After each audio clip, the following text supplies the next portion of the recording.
What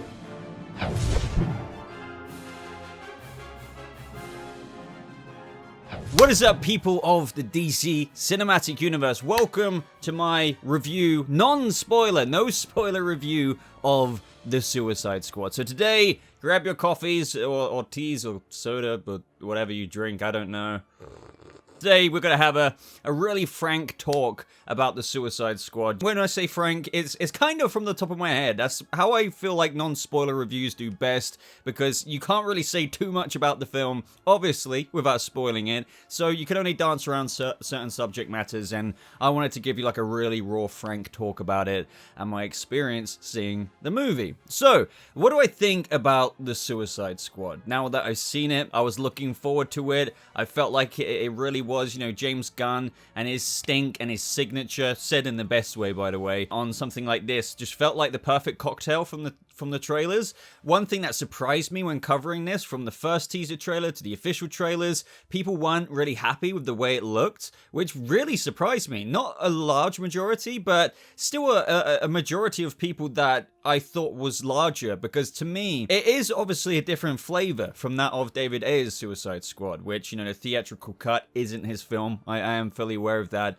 But I was still surprised to see, with what we were being offered with this new movie in the trailers, some people were questioning it, because to me, it looked like the perfect clusterfuck of a mess, yet again, said in the best intentions, because that kind of cocktail that James Gunn brings to his movies like Guardians of the Galaxy, and then with a dynamic like the Suicide Squad members, it really does feel like the graphic novels spat onto screen. And when I say that, I really do mean that this is very comic booky, and a very good comic booky win for DC. So just to gush over James Gunn some more, if you will, it really is the perfect blend of James Gunn's signature, which fits in so well with this title. So it's not too like Guardians of the Galaxy. I mean, obviously it's not going to be Guardians of the Galaxy when it's a Suicide Squad movie, but obviously people are going to make that comparison, because this is a film obviously made by James Gunn with a roster of, you know, perky, funny characters who, you know, that he can obviously use to his best strengths, and some people might make some comparisons. And all while this does have those familiar aspects of the best of James Gunn in this movie, in terms of making it his own while incorporating his strengths of creativity, laughs, and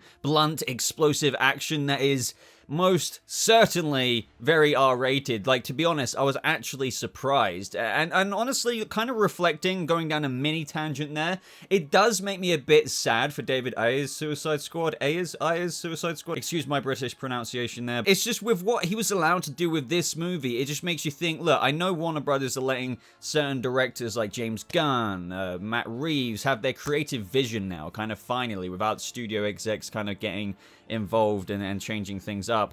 Seeing this come to fruition in seemingly what is whatever James Gunn wanted to do, because that's the impression you do get in the best of ways. Yet again, he got to do whatever he wanted to bloody do. It just makes you think, like, man, what would David Ayer's Suicide Squad have been like if he was given full creative freedom, kind of like James Gunn has? Let's move on. So you really do get to care about some of the characters, which was surprising in a sense. I mean, obviously I knew I was going to care about some, and there are obviously at the same time as well some more than other characters you care about. I think the way I can put it, to put some emotional grounding in certain characters from like an audience member such as myself into a certain character, or two or three for that matter, in a massive cluster feck, as I keep saying, of a mess of a movie, meant in the best of ways, I feel like I need to keep reiterating that, is a hard thing to achieve, but I feel like he did it. So King Shark. King Shark is, I think, everything that a lot of you guys saw in the trailers, but more, which, you know, I guess that might be bad for some, because there is a small minority who don't like the dumbed down version or whatever, but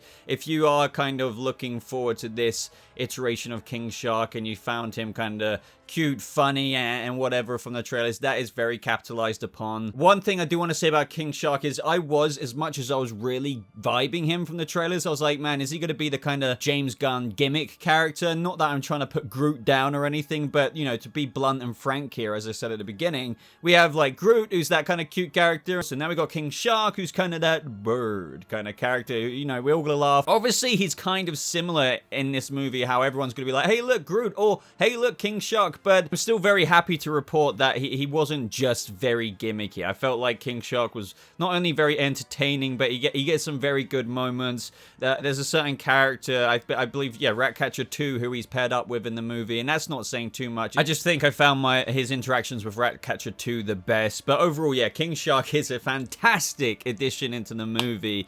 I want to see it again just for that. Now let's talk about Harley, because Harley Quinn is something I didn't want to be like, oh, I really enjoyed Harley, because I feel like there's this inbuilt thing, because Margot Robbie is quite funny. She's been in the DCEU almost at like almost every stage, yet she's kind of chameleoned herself, or she's adapted to each kind of experimental thing that they've gone through, or the shifts to try and finally find themselves with what Warner Brothers have been doing. And now finally it feels like that's happening.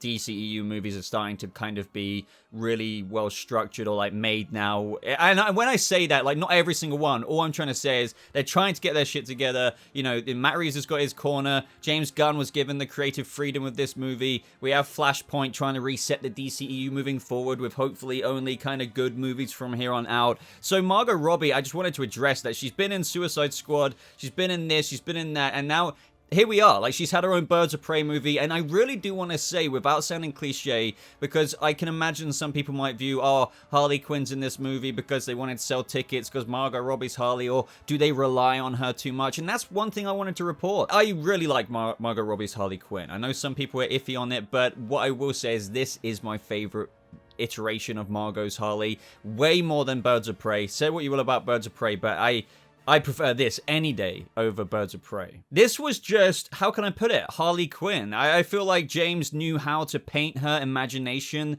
and the world of crazy from her perspective in the eyes of viewers, and that's not a spoiler. You see it in the trailer, like the little flowers and stuff like that. Whenever you get scenes of Harley in the movie, not every single scene, but there are certain action sequences and whatnot where it's just kind of like seeing from Harley's perspective the world around her. I think ultimately, in conclusion with Margot Robbie's Harley Quinn, is that I'm just glad James Gunn didn't rely on her. She wasn't like a character used to kind of sell this movie. She's just in it like any other character. There's not too much scenes, but when you get her, I feel like it's like the best Harley material that they could do with the character. So if you're wondering about Margot Robbie's Harley Quinn, like, it's a double thumbs up for me. And also, I suppose I do want to add in, obviously she was in the previous Suicide Squad movie, and you know, as far as like the whole reboot aspect and soft reboot, obviously Suicide Squad apparently happened, and you know, there's like, you know, without giving spoilers away, for example, Harley might speak to someone like Captain Boomerang, and there's a like familiarity there. So I don't remember it ever being properly addressed, but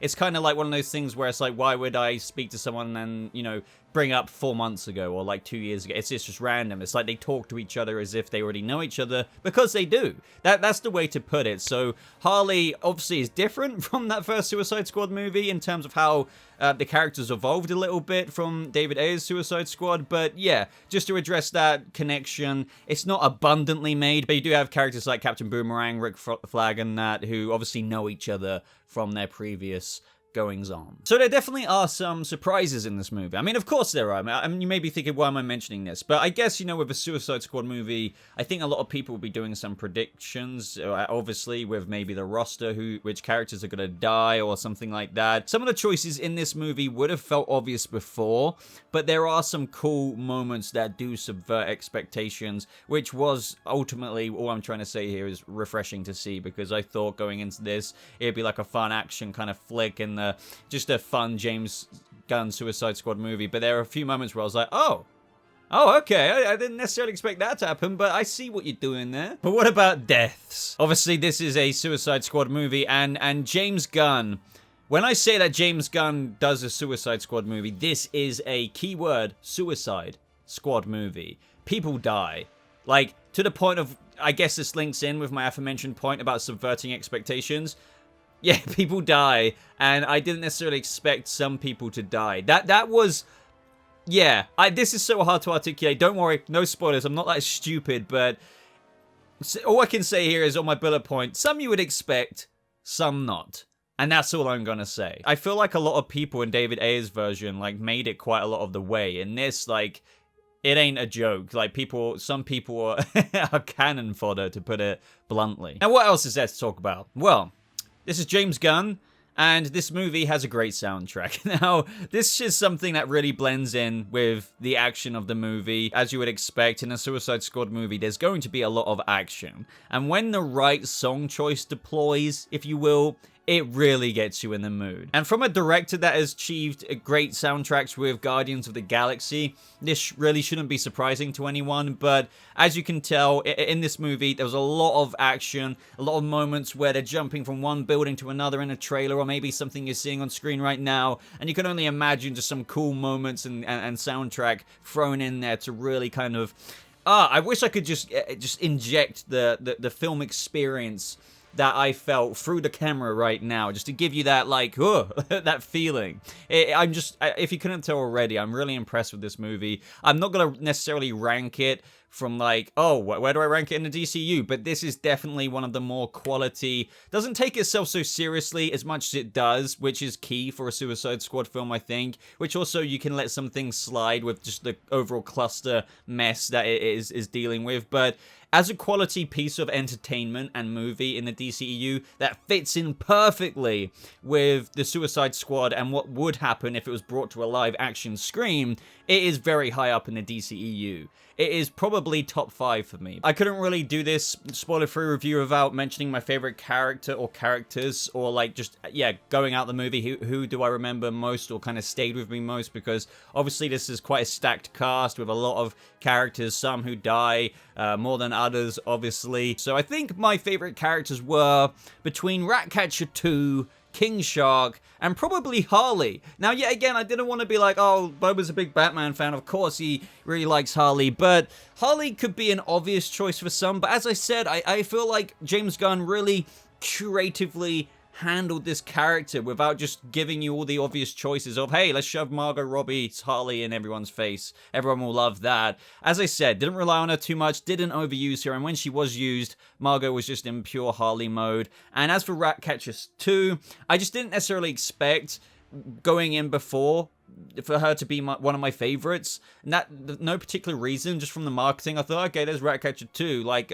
I'm intrigued to see maybe some of the backstory of her father and stuff, but other than that, I just didn't gauge that going in from the marketing that she had one of the more sentimental backstories that I would really click with, and she's just one of the more compassionate Suicide Squad members, and team her up with King Shark, it's quite a nice duo, if you will. But I feel like I have to talk about John Cena's Peacemaker in this, because obviously we are getting a Peacemaker HBO Max spin-off show of this movie, so this movie definitely does tie into the Peacemaker HBO Max series. That's one thing you can be sure to know, that there is direct connections to it that will give you a bit more clarity as to where and when and what is going on, if you will. And as far as John Cena and his portrayal of Peacemaker and just him being in this movie as an actor and everything, because obviously going into this movie, this is something that I kind of wanted to have like one eyebrow raised with, if you know what I mean, because obviously I was like, well, this character's getting a whole show about him, so what's the catch? What's the interest with him that James Gunn has? All I will say is, coming out of the Suicide Squad, is that with John Cena's Peacemaker, I'm definitely buckled in for the ride. I know some people aren't, they just really disinterested in a Peacemaker show, and they think, like, out of all the... You wait till you see this movie and you'll see how it can be and will be probably quite a funny, successful series. I have confidence in James Gunn and his decision to deliver us a series about Peacemaker, and also just his conviction in the project itself shows a level of confidence to me that just overall reassures me, but that confidence wouldn't be founded unless I wasn't really happy with the character too. And I have to admit, John Cena not only did a great job, but he fit in perfectly with the characters and roster of this Suicide Squad movie lineup. Now, as for like Starro, the big boss battle, I can't say too much. I don't want to say when he's in it or how often he's in it or whatever, but I would say like it's a cool big boss battle. It does reach up to a climactic kind of point, as you can imagine, and what you kind of see with the mess in the trailers. What more can I say than Starro is pretty cool? When you're introducing a massive starfish in a movie, obviously it's like, okay, is this going to go down well, even with it being a Suicide Squad movie? But believe it or not, James Gunn manages to somehow ground Starro in a very believable sense in the DC cinematic universe. It's weird, but it just feels like it fits. Maybe it's because of all the absurdity in the movie that you're already watching unfold, and then you see Starro appear. It's just like, okay, like this this is fine, I guess. It offers for some very entertaining moments, some really cool action sequences, obviously, because this is a Starro who could cause a cataclysmic event if he was just allowed to just starfish around the whole Earth. So yeah, all I'm going to say is Starro was pretty awesome. There's a bit more than him going on in the movie, obviously, because the Suicide Squad need to go on a bit of a journey to get to Starro and, you know, defeat Project Starfish, and you know, that's Amanda Waller's whole mission, right? Can't really say too much more other than, like, it was pretty awesome. I don't want to call this dislikes, but people want to know if anyone always has any criticisms or constructive criticisms or dislikes. I don't want to call it dislikes because it's not... I did a live stream after I saw the movie yesterday. Someone asked me, is there anything I didn't like about the movie? And there wasn't really anything I could list. I really enjoyed this movie, and there's nothing really particularly that I think, oh, I don't like that. But one thing I would say that I wish maybe I could have seen more, but I don't know if this is really a criticism, because it's like, it is a part of the nature of this movie, so let me just come out and say it. There's certain members, obviously, I would have liked to have seen utilized a bit more. Now, there are certain members who die, obviously, and that just is the way it is, with some people more than others, depending on what they want or what they would have liked to have seen. Maybe I would have liked to have seen a certain character a bit more, or when there are certain characters, for example, I don't want to mention specific ones, I just feel like I would have liked them utilized a bit more. So even characters who were alive for quite some time, let me put it that way, I just think, oh man, like, okay, that was the character, but we didn't really see too much from them, or too much of their comic booky counterpart. It just felt like they were in the movie as that character, but we just didn't see too much substance from them. You know what I mean? I think that's going to be a shared thing amongst many people, because no matter what, people are all different. Subjectively, people are going to want to maybe have seen more from said character, but they may die 48 minutes into the movie. By the way, don't take that seriously. It's really randomly me saying that.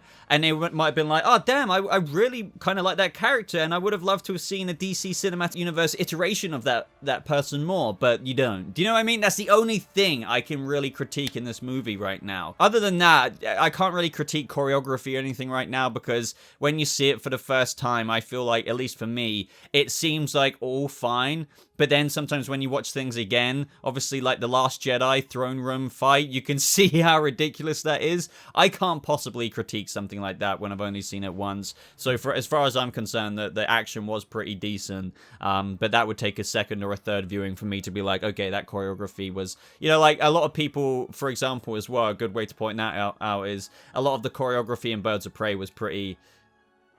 yeah. But overall, guys, that is my spoiler-free spew of a review. So I definitely recommend checking this movie out. I will be doing a spoiler review, going into a bit more of the specifics of the characters who died, I guess, how I thought about that, or what I thought about certain characters and where they went in the movie, the decisions that were made with certain characters, what this means for certain characters moving forwards, because there definitely is setup. That's the cool thing. There is there is 2 post-credit scenes. There's one kind of, if you want to call it, the first post-credit scene just feels more of like a bonus scene, so as soon as the movie ends, there is one straight away.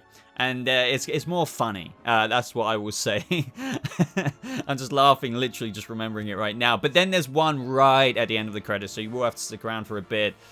And I can't say anything about that because I don't want to give it away, but it's one of the more serious ones that sets up a kind of connectivity and a future, if you will, for a certain storyline. That's what I'm going to say.